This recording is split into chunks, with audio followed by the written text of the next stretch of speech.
We are barbaric criminals joined in this operation by our staunch friend, Great Britain. Up to September the 11th, Saddam was still a problem, a major problem. The sanctions framework was eroding. There were continual breaches of the no-fly zone. We were actually worried about enforcing the no-fly zone. You've probably seen correspondence from Robin Cook at the time to me about that. There was an attempt to put in place a different form of sanctions, these so-called smart sanctions, and perhaps we can come to that in detail a little later.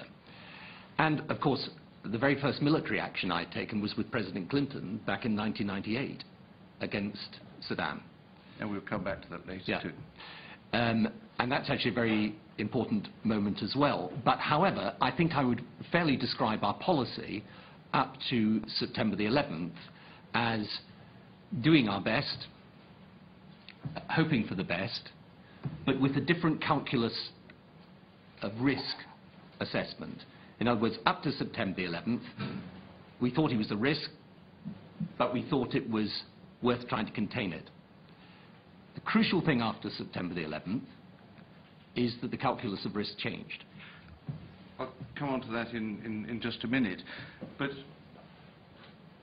in the period up to September the 11th, effectively, would it be right to say that containment as a broad strategy had been effective, was still sustainable, needed reinforcing, was expensive and difficult? That's roughly speaking what we've heard from some earlier witnesses, including Sir John Sawyers, who was working for you at the time.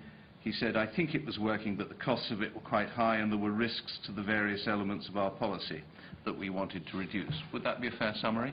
I think the way I would put it is this, that the sanctions were obviously eroding. We couldn't get support for them. This so-called smart sanctions framework, we actually, prior to September the 11th, couldn't get support for at that time. Yep. So we were in a bit of a difficulty there. And of course, the fact is that Saddam, as I say, we take a military action in 1998. There is a very long history, of course, of the dealings with Saddam. One of the things I've done for the purpose of the inquiry is go back through my speeches prior to September the 11th. And I mean, I've actually got one or two of them here, but it's just quite interesting. I want to refer back to one or two of them later on, as I'm sure colleagues will. Well, let me summarize their impact then. Their impact is regularly through 1997, 1998, 1999, 2000, 2001, I am saying Saddam must comply with the UN resolutions and force is an option. But all of this, frankly, was in circumstances where this wasn't the top priority for us.